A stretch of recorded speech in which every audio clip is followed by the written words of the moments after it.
Hello everyone, my name is Boulevard, and the camera's a lot bigger than usual because there's just so much dead space. I don't have a great reason. But as usual, I went to Twitch chat this week to talk about the tier list, and this is kind of what we all came up with. Now, I'm not in love with some of the positionings, and I'll tell you why in a moment here, but I think that based on the few tournaments that we have had, looking at the online league series, a couple of like BR tournaments, going through Santupi's Twitter as I tend to do, as well as some of these Mastering and Terra dailies, I'm feeling mostly confident in some of this stuff, mostly tier 1 stuff. In that like Eve Targon, Reaver's Road Targon, this being like the mono fizz one drop heavy deck that we're used to seeing, as well as like Karma set, and I put a question mark because I think like Piltover and Zon and Targon both are viable. I finally got to take to the ladder a little bit today and play a lot of Karma set, and personally, I'm enjoying the Targon variant more than the Piltover and Zon variant, which honestly is surprising to me, but it might have just been the build, because there were like some Ionia cards in the Targon version I was playing that weren't in the Piltover and Zon version, but that's something that we'll kind of flesh out a little bit later on. Now, obviously, Siren Song is defining the format. I don't think that's much of a surprise, but I don't think you're going to be seeing a lot of 9x Siren Song. In fact, I bet that you're not going to see any 9x Siren Song, and I don't think you're going to be seeing as much 6x Siren Song as people might expect.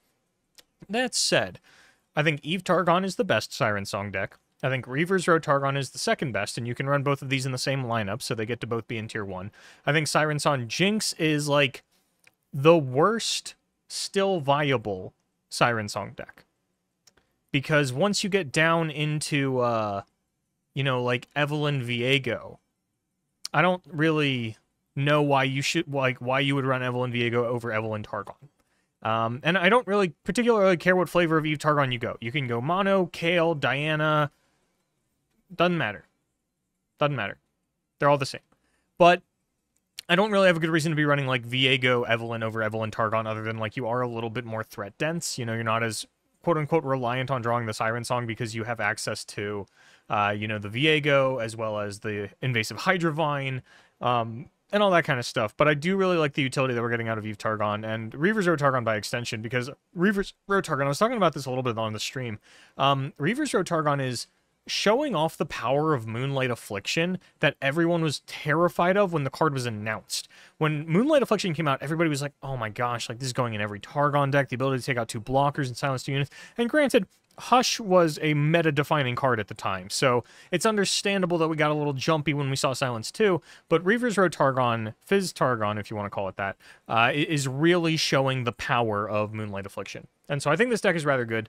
It's not as consistent as I would like, but I think the fact that you have Siren Song and Reaver's Row to kind of push you through the mid-game does put it into that tier 1 slot. And then Karma Set, if you're wondering why Karma Set is tier 1, here's kind of the meta breakdown that I have. So you have a little bit of a triangle. You've got Siren Song decks. Actually, let me do this a little bit higher because now I have my camera taking up so much. So you have Siren Song decks, you have aggro, and you have control.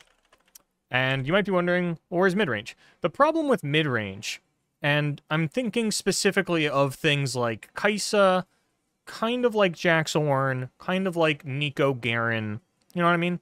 Those kinds of mid-range decks. You're prone to getting out aggroed, especially because Annie Jin seems to be the premier aggro deck right now, and that has always done a little bit better against mid-range than some of these other decks because of all of the stuns that you have in there from the Sunhawks and the... I was going to say crowd favorite, but its name is... the 4-2. Stagehand. I knew it had something to do with a crowd. I hope its name is Stagehand. So you're not doing very well into, like, the best aggro deck. What the hell happened down here? Oh. When did I move Kaisa? Right now, apparently. Anyway, now that I've got my train of thought back. So, I don't think those mid-range decks are doing particular... Like, they definitely have a chance to lose to Annie Jin, and I think that a lot of... You're not seeing a lot of triple aggro lineups. You're seeing a lot of, like, Annie Jin plus at least one Siren Song deck plus... either a second Siren Song deck or another aggro deck. Samira Fizz is the one that I've been seeing the most often, but like Siren Song, Jinx, Reaver's Road Targon, these are all viable options, things of that nature. And so mid-range is struggling into aggro a little bit. Mid-range is getting outstatted by Siren Song, and that's an issue. And I think a lot of games are going to be unwinnable if your opponent draws double Siren Song. And I think what a lot of the meta is going to end up coming down to in terms of, like, are you winning this tournament or are you not winning this tournament, is how well does your lineup deal with double Siren Song hands, And then control is just, always kind of doing okay enough into mid-range, like especially with Karmaset being the premier control deck. Obviously, you have the recalls and the stuns to deal with the more mid-rangey style decks. Like you throw down a Garen, I just bounce it. You throw down the Garen again next turn. You know, I like finish it off with like a set and a Mystic Shot. Next turn, I bounce whatever else you played. It's very easy for Karmaset to actually outlast install, especially with all of the coin generators that they have to kind of match you on board early. So mid-range is falling into a bit of a weird spot for me, where like I really think that on paper it looks pretty poor in that like too slow for aggro, too slow for control, also getting outstatted by these one-drop decks, surprisingly enough. And it's more so something with Eve Targon, but I think that, like, mid-range isn't going to deal with Fizz, and so, you know, one Siren Song and Blessing a Targon, all of a sudden Fizz is just soloing your Garen deck is kind of the issue that they're running into.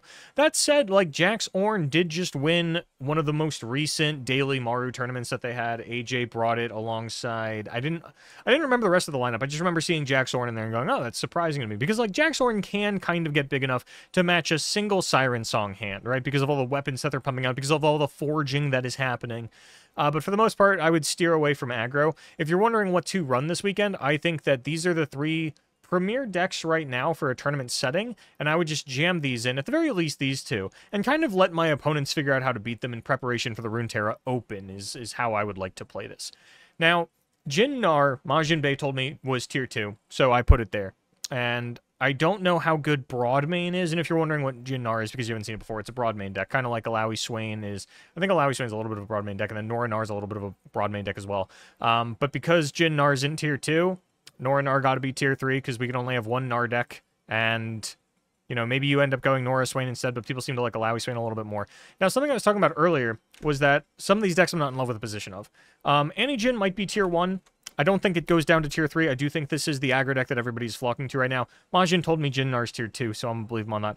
Heimer Jace is always underplayed, so it came out and did well at the online league series. I don't know if it's going to persist or fall off, and if it does fall off, it might even just be more of a play rate thing than, like, you know, the deck not actually being there. So we'll kind of revisit on this one next week.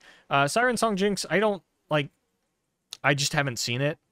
You know, I don't think you're running this unless you're going into a 9x Siren Song lineup, and I don't love 9x Siren Song lineups. I think, like we've seen historically over the course of Legends of Runeterra, it doesn't matter what format, generally you are better going 2 decks of the same strategy versus 3 decks of the same strategy. And we even saw that last format in Eternal, where double timelines was the more prominent option than triple timelines. Now, don't get baited by the fact that triple timelines won one of the European Open #1 for the Eternal format. Don't get baited by that.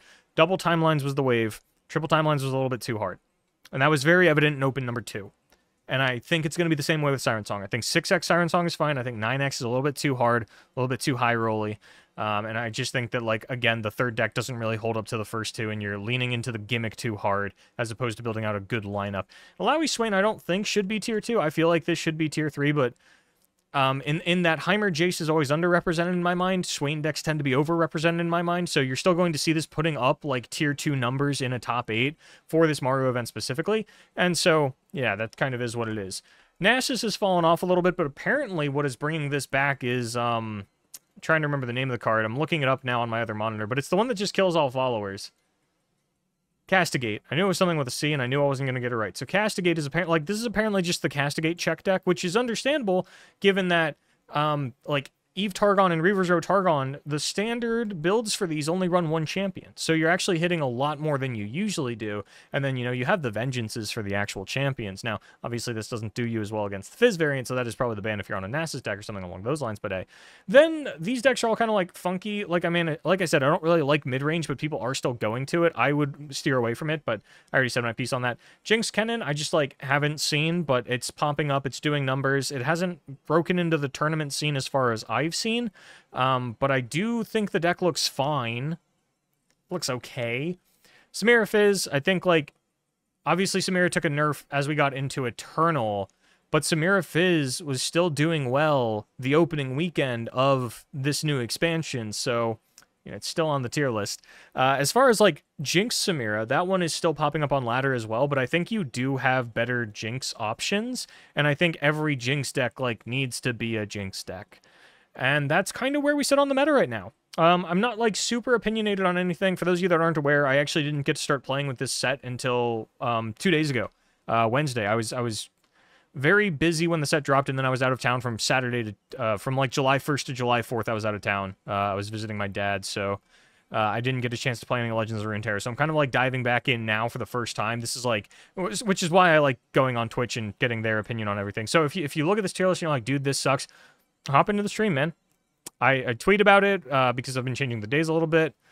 Usually, though, I aim to do it like Thursday at 6 p.m. This week I did it like Wednesday at 6 p.m. because like I had free time. I didn't really feel like waiting a day. I wanted to kind of get the ball rolling on learning everything. So yeah, follow me on Twitter at casterboulevard, and you can figure out when and where those are happening. So you can jump in and correct me if you think that you're looking at this and you're like, man, you guys are so far off. This was crowdsourced, man. This wasn't just me. But that is going to do it for me. Wish you the best of luck this weekend in the Mario tournament, which again there will be a sign up for in the description. Thank you so much for watching. Good luck in your tournaments.